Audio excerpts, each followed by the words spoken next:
जयनगर के अंत में स्थित पुराना जीर्ण शीर्ण घर हमेशा मेरे लिए जिज्ञासा का स्रोत रहा है। एक ठंडी चांदनी रात में यही जिज्ञासा मुझ पर हावी हो गई। मैं सुनसान सड़क पर धीरे धीरे आगे चला गया। मेरे कदमों की आहट सन्नाटे में गूंज रही थी। मैं घर के चरमराते दरवाजे को देखकर डर रहा था। एक धीमी भयानक चीख के साथ वह दरवाजा खुल गया, मानो मुझे अंदर आमंत्रित कर रहा हो। जैसे ही मैंने दहलीज पार की, मैं डर से कांपने लगा।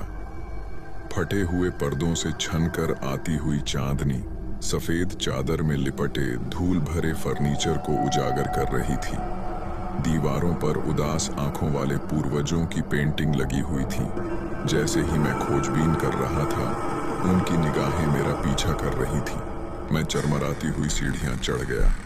तभी अचानक किसी के रोने की आवाज सुनकर मैं रुक गया। आवाज का पीछा करते हुए मैं अंधेरे कमरे में पहुंचा। मेरा दिल तेजी से धड़कने लगा। वहां मैंने उसे देखा। लंबे उलझे हुए बालों वाली एक आकृति। उसकी आंखें खाली और खोखली थीं।